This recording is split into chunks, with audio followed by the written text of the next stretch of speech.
नमस्कार साथीहरु, technical Sandeep YouTube च्यानलमा हजुरलाई स्वागत छ र म हुँ Sandeep Malla.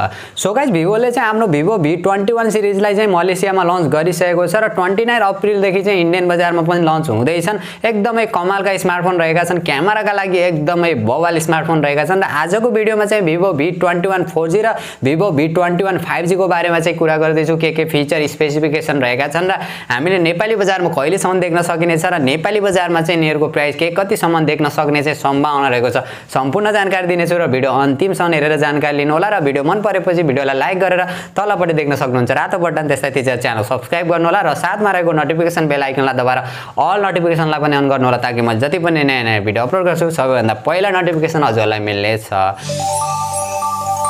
Okay, so guys, Vivo V21 5G या 4G को बारेमा कुरा गर्ने हो भने सबैभन्दा पहिला चाहिँ यसको डिजाइन र बिल्ड क्वालिटीबाट सुरु गरौँ।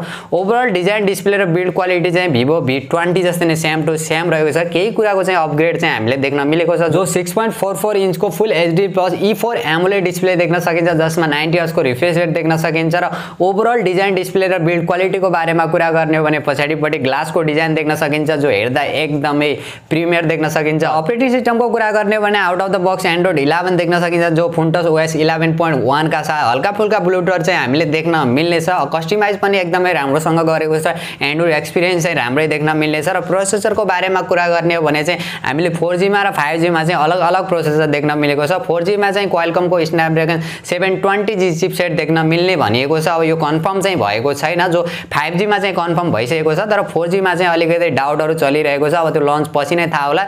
जहाँसम्म लिक छ रुमरहरुलाई हेर्ने हो भने चाहिँ यही देख्न मिल्नेछ, जो हामीले Vivo V20 मा पनि देख्न मिलेको थियो र Vivo V21 5G मा चाहिँ MediaTekको Dimensity 800U चिपसेट प्रोसेसर देख्न सकिन्छ, जो एकदमै राम्रो रहेको छ। गेमिङ परफर्मेन्स पनि हामीले ठीकठाकको देख्न मिल्नेछ। यो गेमिङ चिपसेट चाहिँ होइन, तर पनि हामीले ठीकठाकको चाहिँ गेमिङ परफर्मेन्स चाहिँ देख्न मिल्नेछ, जो हामीले 4G भेरिएन्ट वालामा पनि ठीकठाकको गेमिङ परफर्मेन्स चाहिँ देख्न मिल्नेछ। जो 4G भेरिएन्ट हो त्यसमा हल्का फुल्का ल्यागहरु चाहिँ देख्न मिल्नेछ गेमिङमा, किनभने मैले अलरेडी त्यसलाई युज गरिसकेको छु।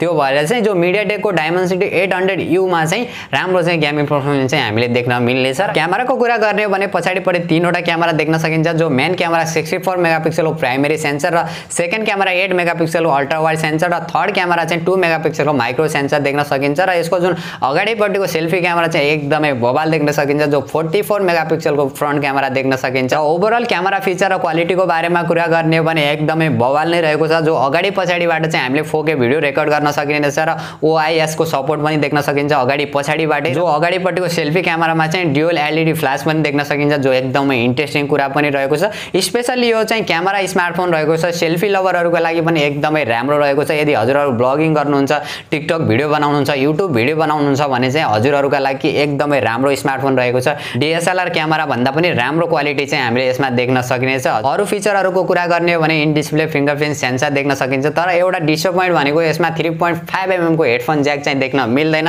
यो चाहिँ मलाई कति पनि चित्त बुझेन। हजुरहरुलाई के लाग्छ त्यो भने कमेन्ट गर्नु होला। र ब्याट्रीको कुरा गर्ने हो भने 4000 mAh को ब्याट्री देख्न सकिन्छ, 33 वाट को fast charger, USB type C port देख्न सकिन्छ। ब्याट्री ब्याकअप चाहिँ त्यस्तो राम्रो चाहिँ हामीले देख्न मिल्दैन, किनभने यो स्मार्टफोन एकदमै स्लिम भएको कारणले चाहिँ ब्याट्री चाहिँ अलिकति कम गरेको छ।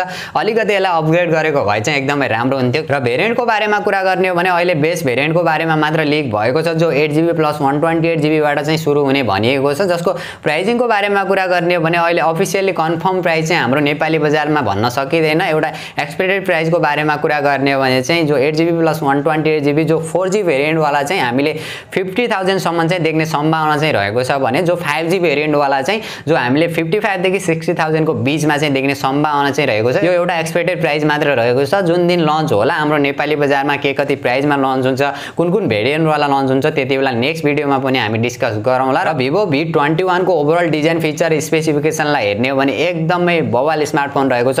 अहिले सम्मको एकदमै स्लिम स्मार्टफोन रहेको छ र क्यामेराका लागि चाहिँ एकदमै बवाल स्मार्टफोन रहेको छ। मेरो पर्सनल ओपिनियनको बारेमा कुरा गर्ने हो भने मैले Vivo V20 पनि युज गरिरहेको छु, एकदमै बवाल रहेको छ क्यामेराका लागि र फिचरहरु पनि एकदमै कमालका रहेको छन्। तर Vivo V21 मा चाहिँ अझै क्यामेरामा चाहिँ अलिकति अपग्रेडहरु ल्याएर आएको छ। हजुरहरु भने Vivo V21 सिरिजलाई लिएर कति एक्साइटेड हुनुहुन्छ र Vivo V21 4G र 5G लाई लिएर कति एक्साइटेड हुनुहुन्छ र सबैभन्दा राम्रो कुरा चाहिँ यो स्मार्टफोनमा के लागेको छ त्यो भने कमेन्ट गर्नु होला र भिडियो मन परेपछि भिडियोलाई लाइक अनि शेयर गर्नु होला र अहिलेसम्म पनि टेक्निकल सन्देप युट्युब च्यानल सब्स्क्राइब गर्न बिर्सिनु भएको छ भने तलपट्टि देख्न सक्नुहुन्छ रातो बटन त्यसलाई थिचेर च्यानल सब्स्क्राइब गर्नु होला र साथमा रहेको नोटिफिकेसन बेल आइकनलाई दबाएर अल नोटिफिकेसनलाई पनि अन गर्नु होला ताकि म जति पनि नयाँ भिडियो अपलोड गर्छु सबैभन्दा पहिला नोटिफिकेसन हजुरलाई मिल्नेछ।